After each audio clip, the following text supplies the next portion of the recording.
Afternoon peeps, good afternoon everyone. How's everyone doing? Hopefully you guys are all doing well. Don't forget, hit that subscribe button. If you guys are new to the channel, don't forget as well to like and share the vids. All right, let's see what there is to talk about from the world of boxing today. Let's start with this one. Eddie Hearn, Dillian Whyte Franklin winner, front runner for Joshua in March. Wilder, Otto-Volin, Hrgović also options. Look, we'll see, right? We'll see. Looks like he will be back in March. That's the date that Eddie Hearn has stated a few times now. It's going to be Dillian Whyte, innit? It's going to be Dillian Whyte. Dillian Whyte versus AJ. I still don't know how big a fight that is. I said on a video, I think a couple of days ago, that I think Andy Ruiz is a better option. I like that fight, trilogy. I think that actually sells better as well. Does it? I think so. I think Andy Ruiz, AJ sells better than Dillian Whyte, AJ. I guess it depends how good Dillian Whyte looks against Franklin. Obviously now training under Buddy McGirt. I still think it's going to take time for Buddy McGirt to really see changes in Dillian Whyte. Although I will say this, Callum Smith has changed very quickly. Like Callum Smith under Buddy McGirt is so much more aggressive. But maybe that's just because Callum Smith maybe has a better boxing brain than Dillian Whyte. I don't know. But yeah, I think it will be Dillian Whyte. I still think the fight to make, if he comes through the Whyte fight, so I'm thinking far now, but if he comes through the Whyte fight and he fights again August, that's 5 months after March, Deontay Wilder. It's got to be. It's Deontay Wilder. It's the biggest fight. I was going to do a video about this actually, about what are the biggest fights in boxing that can be made today financially. So, and I was thinking number one, surely it's AJ Deontay Wilder. Like, I think that does incredible numbers. I think that does bigger numbers than AJ Fury. I really do. And people might say, what? AJ Fury over here, I think, does incredible numbers. But from a worldwide perspective, I just think Wilder, AJ, look, I could be wrong. Maybe it's just because I'm desperate to see the fight. I just think it's such a big fight.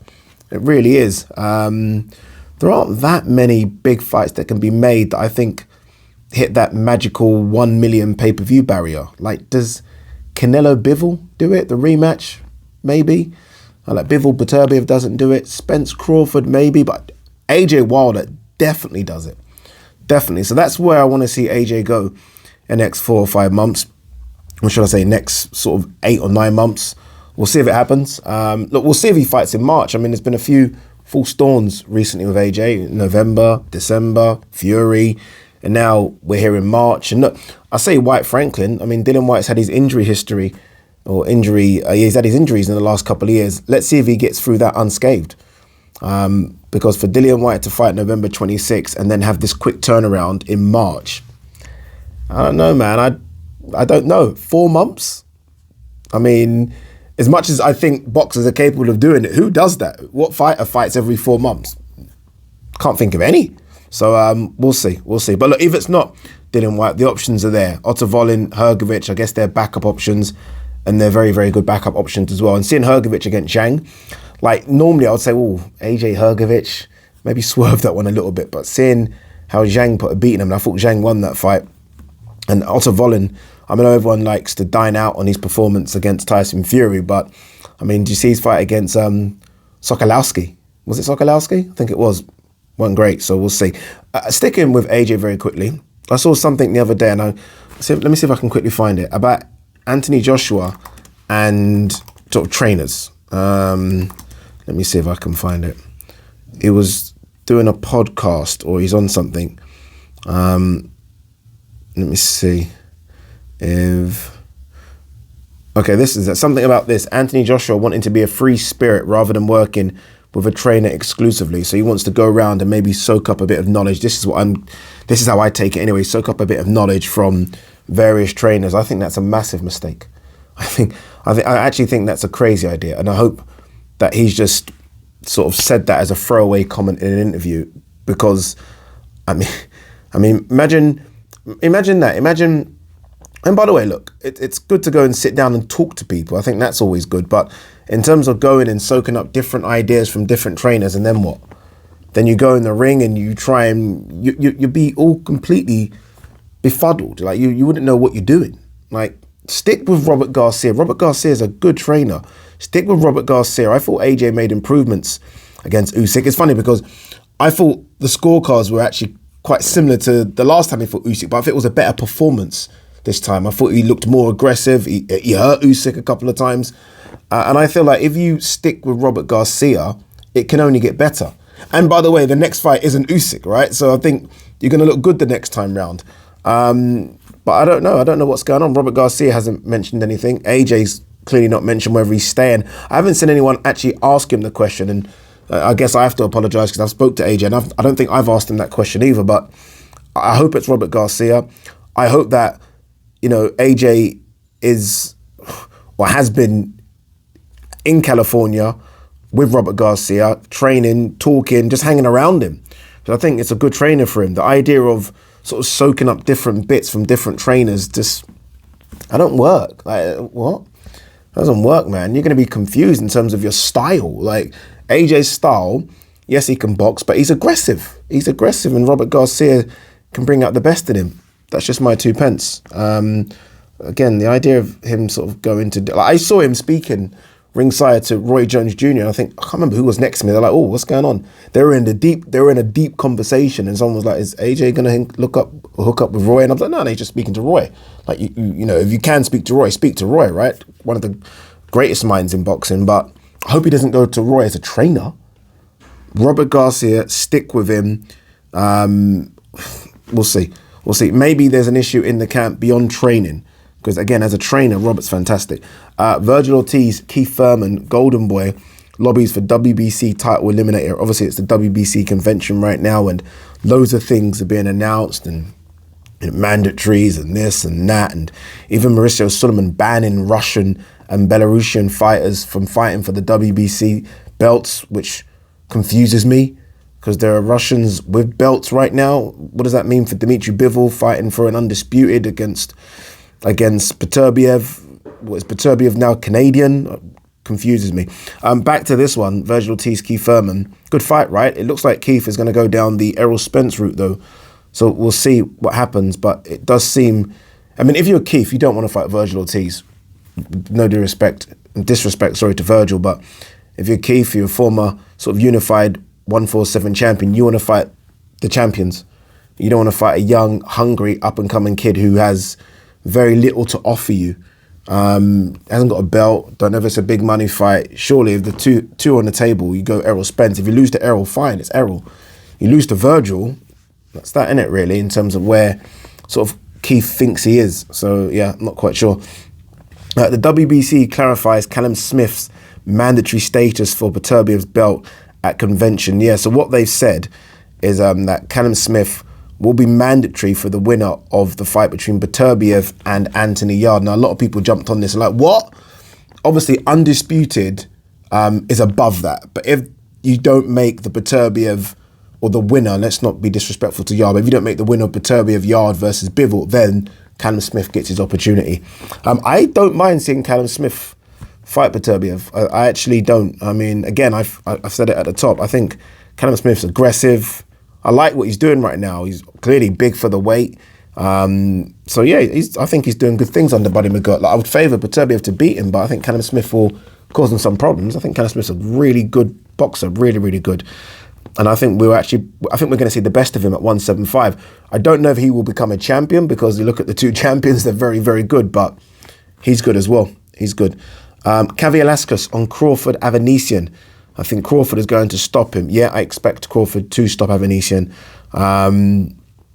Still very upset about this Crawford Errol Spence nonsense. And just both of them going back and forth. And I was like, what is this? Crawford doing a video explaining his side of things. Errol Spence then responding to him on social media. And it's just like, what are we doing? Like, how have we missed this fight? How is this fight not happening? It's a disgrace, honestly. It's such a disgrace. Just let fights be announced. Like the way, and look, don't get me wrong, this fight isn't as big as Spence Crawford, but the way Plant Benavidez just announced, everyone's like, huh? What's going on? Plant beat Darrell, and all of a sudden, a week later, all you see is a fight poster. That's kind of what we want. I don't like being, I say, look, okay, let me not contradict myself. I don't mind knowing what's going on behind the scenes, but I don't like to be dragged along this fucking merry-go-round. I just like a fight to be announced. And Benavidez plants a fantastic fight, 168 pounds. Just announced, just like that, done. Crawford Spence has just gone on and on and on and on, and it's just nonsense. Roy Jones Jr. says he is back to training Eubank Jr. for a possible fight with Liam Smith. Yeah, that looks like it's done. Not a possible fight. Looks like it's done. Liam Smith versus Eubank Jr. I was around people that are very close to Eubank Jr. and they're pretty much saying it's done as well. That's a tough fight. Let's just say this. It needs to be more than 60%. Eubank needs to be more than 60%. Liam Smith probably walks around a lot bigger. Although he's a 154 fighter, he definitely walks around bigger than Eubank Jr. So Liam Smith, I think, and this is strange because obviously Chris has fought a 168, but I think Liam's bigger, naturally. I've met them both. I've been around them both. Liam is bigger. It's a good fight. Very, very good fight. Very competitive fight. For me, it's a 50-50 fight, this one. And it's a good fight. It looks like Sky are going to get it. The Zone must be livid that they're not doing anything with Eubank, especially now that his stock's right there, right? Eubank's stock is as high as it's ever been, I think. So the Zone are going to be upset that they've missed out. But well done to Sky getting that fight. It's the fight that Liam... It's weird because this is the fight Liam Smith, I'm thinking, moved to Sky for. And then he was shocked when Eubank Ben got made. And it's weird how it all works, how the universe works, where Liam Smith now gets his fight. Crazy. Tommy Fury warns that he may, well, that's the key word here, may slap Jake Paul in the face at ringside. No, he won't. Ain't going to happen. Everyone's talking about slapping everyone. Jake Paul said he's going to slap KSI. They're all there. I fly out on Friday. Remember, the fight's on Sunday. I think a lot of people think it's Saturday. I fly out Friday morning. Got sit-down interviews with loads of people. Like, I think everyone is out there. I think most of the boxers that were ringside for the recent fight card in Abu Dhabi, Dubai and Abu Dhabi, it's a 45-minute drive. So I think most people are over there now as well. So I think DAZN have got me interviewing everyone. Obviously the main man as well, Floyd. So looking forward to speaking to Floyd. Yeah, again, I think I've mentioned it before, but that's a fucking bucket list job, that, isn't it? Floyd Money Mayweather. We shall see. Eddie Hearn plans to stage 4 events in the Middle East in 2023. Yeah, they what are they calling it? The Championship or Champion Series or something. I know the thing is, fighters like being out there. Like, I was speaking to Chantel Cameron. I spoke to her, I don't even know what day we are. It's Monday. And she loves it out there. She liked the warm weather training. She just likes being out there. She got treated well. I think fighters are going to enjoy going out there. It's not as busy, especially if it's in Abu Dhabi. If it's in Dubai, maybe not so. It's a bit of a party town, but Abu Dhabi, very relaxed. You can go on really long walks. No one disturbs you. It's really nice and peaceful. So I think fighters are going to enjoy going out there. I think the danger is, though, that if you're an American fight fan or UK fight fan, that you're starting to miss out on some of the big fights. I don't think everything's going to go there, but big fights will go there because they're going to pay big money and fighters want to get paid. But we'll see. We'll see what happens, man. I enjoyed it. I know people have spoken about things like the sport washing, and look, those are conversations that do need to be had. But it was nice being out there. I think, again, the fighters enjoyed it. The fans enjoyed it. And it kind of worked. The time zone works a bit because... I mean, like, it doesn't work for the fighters in Abu Dhabi because, again, the main event ring walk was like 2 a.m. But that then, I think, was 10 in the evening UK and sort of 5 in the afternoon, sort of West Coast, if I'm right, or East Coast. I can't remember which one it is. But it works for everyone, the time. So that's a good thing as well. So we'll see. Anything else to talk about very quickly? You know, I saw a video, this is going back very quickly to Jake Paul, who, again, I'm interested in talking to Jake Paul as well. I saw a video of Jake Paul hitting pads in 2018. Laughable. Like, almost the pad work of a man that has never, ever picked up a pair of boxing gloves. Just your random guy off the street, and it was just like that. And then the next clip was him now. Mate, the improvements have been incredible. Honestly, the improvements have been incredible, and good luck to him. Let's have a look and see if there's anything else here. Let's quickly go on to another forum that I'm always jumping on to see if there's anything there. couple of big fights this week, by the way. Denzel Bentley goes to America and fights, doesn't he? Alam Kanali, have I pronounced that correct? Again, another fighter trained by Buddy McGirt. Tough ass for Bentley. That's tough. Good luck to him. Sonny Edwards as well. Alvarado this weekend. UFC 281 this weekend. I don't know if you guys are MMA fans, but I am a big MMA fan. Headlined by Israel Adesanya versus Pereira. Pereira is the one that put him to sleep in kickboxing. And Adesanya isn't really a ground guy. Like, he's not going to take you down. He's not a wrestler. I don't know what his levels are at jiu-jitsu. So this is basically a kickboxing fight in an MMA ring. Is Pereira a better kickboxer than Adesanya? Jeez, it's a big one. It's a big one. Looking forward to it. Really am. I don't think there is much else, ladies and gentlemen. So I think that is it. Is it? There must be something else. 1 second. No, there must be a bit more news. Can't just be that. No, you know what? That is it, you know. Nothing else, really. Other bits and bobs. But nothing else. Tasha Jonas fights this weekend as well.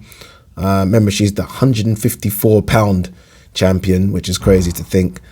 She wins this one against Marie-Eve Decaire.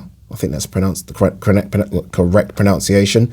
Then it looks like she'll set up that Terry Harper fight. There's so many undisputeds now in female boxing. I think literally 4 or 5 divisions have undisputeds. 4 or 5? 4. And then there's like 2 or 3 which are very, very close. All right, anyway, we're done. Peace and love.